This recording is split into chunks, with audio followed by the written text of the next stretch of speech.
High Sudarshan here day 12। आज चाहिँ म इन्टरपोलको बारेमा एकदम ब्रिफमा डिस्कस गर्छु। इन्टरपोल भनेको चाहिँ इन्टरनेसनल क्रिमिनल पुलिस अर्गनाइजेसन हो। यो चाहिँ 1946 मा पेरिसमा यसको चाहिँ सुरुवात भएको भने यसको हेडक्वार्टर चाहिँ अहिले लियोन फ्रान्समै छ। अनि यसमा चाहिँ अहिलेसम्म 193 मेम्बर्सहरू छन् भने नेपाल चाहिँ यो अर्कोमा जोडिने 100th मेम्बर हो। अनि यसको हालको प्रेजिडेन्ट चाहिँ युएई को अहमद नासिर अल रसाई उहाँ हुनुहुन्छ, प्रेजिडेन्ट भइहाल्यो। अनि 3 भाइस प्रेजिडेन्ट अनि 9 डेलिगेट 13 मेम्बर्सको एक्जिक्युटिभ कमिटीमा यसले चाहिँ इस्यु गर्ने 8वटा नोटिस छन् र एउटा स्पेसल युएनको एउटा स्पेसल नोटिस छ हैन। अब त्यसको बारेमा म ब्रिफली कर्नर नोटिस भनेको चाहिँ कस्तो नोटिस भन्दाखेरि जब चाहिँ एउटा क्रिमिनल चाहिँ भागेर कुनै देशमा जान्छ भने त्यसलाई चाहिँ झिकाउनलाई चाहिँ यो नोटिस जारी हुन्छ। र यो इन्टरपोलले चाहिँ के गर्न पाउँदैन, डिरेक्ट कसैलाई एरेस्ट गर्न पाउँदैन, एरेस्ट गरेर थुनेर राख्न पाउँदैन के। यदि दुईटै कन्ट्रीको म्युचुअल भयो भने मात्र उसले पठायो, म पठाइदिन्छु भने मात्र रिसिभरले नै इज हुन्छ क्या।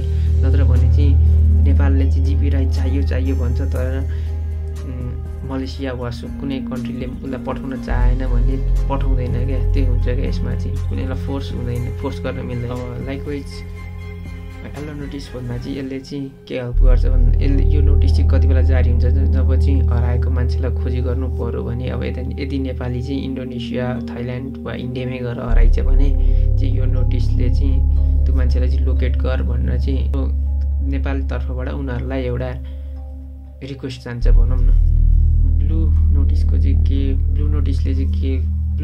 औचित्य चाहिँ के हो भन्दाखेरि चाहिँ यसले चाहिँ कुनै एउटा क्रिमिनलको बारेमा, अब यदि क्रिमिनलको बारेमा चाहिँ हिस्ट्री चाहियो भने चाहिँ रिक्वेस्ट गर्ने हो क्या। यदि मैले गएर चाहिँ इन्डियामा गएर चाहिँ दोस्त क्रिमिनल एक्टिभिटिज गरेछु, म केही वर्षपछि फर्केर आएँ, नेपालमा नि क्रिमिनल एक्टिभिटिज गरेँ भने अब मेरो बारेमा हिस्ट्री खङ्गाल्नु पर्दाखेरि चाहिँ यो ब्लू नोटिस चाहिँ इन्डियालाई पठाएर चाहिँ हामीले चाहिँ त्यसको बारेमा इन्फर्मेसन लिन मिल्छ कि मैले पास्टमा इन्डियामा गरेको मिस्टेक गरेँ criminal एक्टिभिटिजको।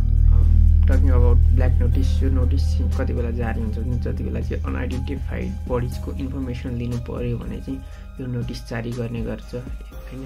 The other one is purple notice. यो नोटिस चाहिँ कसरी कुन बेला जारी हुन्छ भने जब चाहिँ क्रिमिनलहरूले चाहिँ इन्फर्मेसन टेक्निकहरू तिगडमहरू कसरी लागेको थियो भनेर कुनै कन्ट्रीलाई चाहिएको केसमा सेयर गर भन्नलाई चाहिँ यो नोटिस जारी गरिन्छ।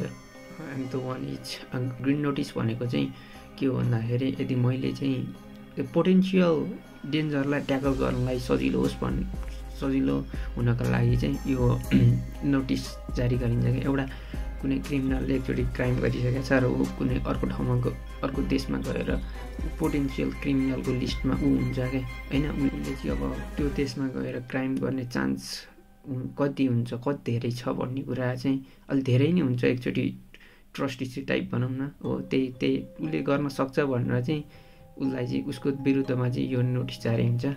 Atlas but not the least होइन। अब आयो हाम्रो पालो अरेन्ज नोटिसको। अरेन्ज नोटिस चाहिँ कस्तोलाई इस्यु गरिन्छ भन्दाखेरि चाहिँ जसले चाहिँ डेन्जरस पर्सन्स एम्युनिसन्सहरू युज गर्ने हुन्छ नि, जो चाहिँ पब्लिकलाई एकदम थ्रेट छ क्या। त्यो मान्छे चाहिँ फर इन्स्टेन्स मान्छेहरू चाहिँ एक्चुअली इन्डियाको संसदमै अगाडि गएर एउटा मान्छे चाहिँ बम लाएर धडम भएको थियो नि होइन। त्यस्तै पब्लिकलाई हार्म हुने पब्लिकलाई थ्रेट गऱ्यो भने चाहिँ उस अगेन्स्ट चाहिँ अरेन्ज नोटिस जारी हुन्छ। अनि इन्टरपोलको चाहिँ स्पेसल यो 8वटा भइहाल्यो। अब एउटा लास्ट भनेको चाहिँ युएन स्पेसल नोटिस भनौँ। यो चाहिँ के गर्छ भने यसले चाहिँ ग्रुप अफ पिपल वा एउटा इन्डिभिजुअललाई टार्गेट गरेर होइन नोटिस पठाउने गर्छ। तर ठ्याक्क यही भन्ने हुँदैन, जुन चाहिँ ऊ चाहिँ लिस्ट अफ माथिको सबै नै हुनसक्छ क्रिमिनल एक्टिभिटिजमा इन्भल्भ माथि अब लिस्टमा भएको सबै उसले